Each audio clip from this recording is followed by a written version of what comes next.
Kanyamaka cessé.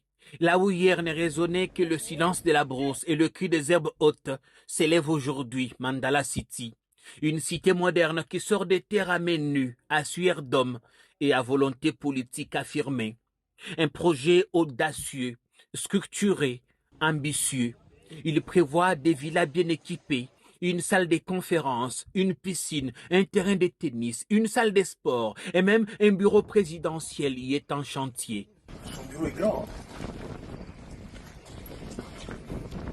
Ce sera le bureau du président.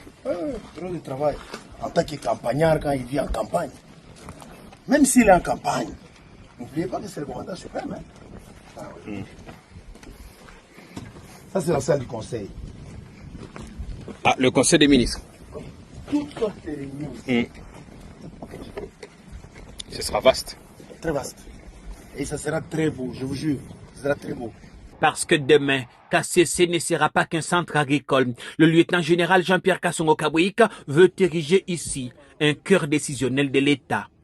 Exigeant sur chaque détail, le commandant SL ne veut rien laisser au hasard. Il passe, repasse, observe et corrige. Kanyamaka ceci devient de plus en plus attrayant. Nous avons de plus en plus de visiteurs de marque, commençant par le président de la République, commandant suprême. Nous nous anticipons déjà, nous disons, si jamais il arrivait ici, il dit, bon, voilà, je vais tenir une réunion. On tient la réunion où? Dans une tente? Non. Ou dans nos vieux bâtiments? Non. On lui crée quand même les conditions. C'est lui, commandant suprême du service national. Il peut venir ici à tout moment. Il improvise une réunion, on veut quand même créer des bonnes conditions de travail du commandant suprême et des autres autorités. C'est 72 chambres, piscine, terrain de tennis, terrain de basket. On va faire quand même une petite cité, salle de musculation, salle de sport. Quand ils viennent, ils peuvent se remettre en forme. C'est en plein champ ici. En pleine brousse. En pleine brousse, oui. Pas de relâche, vite mais bien fait. À quelques pas, un hôpital ultramoderne est sorti des terres. Les équipements sont là, livrés et bientôt installés. 2 ambulances flambant neuves et une promesse des soins de qualité pour les bâtisseurs, leurs dépendants, ainsi que les riverains. Mais comme vous voyez cet hôpital, tous les équipements sont déjà commandés, sont en machine. Y compris l'ambulance qu'on a vue. Il n'y a qu'une seule ambulance, il y a une deuxième ambulance qui vient.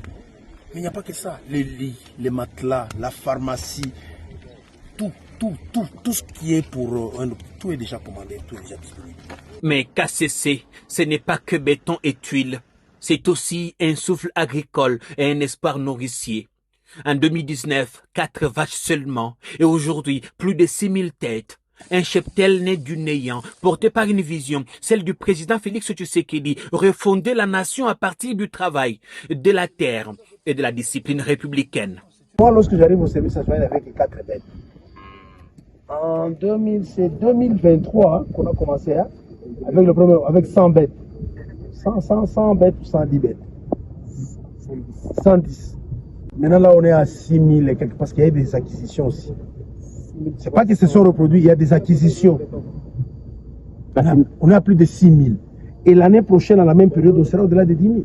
Avec sa piste d'atterrissage opérationnel, son aérogare moderne, ses infrastructures solides, Kanyamaka CC a cessé d'être un simple champ retranché au beau milieu des riens.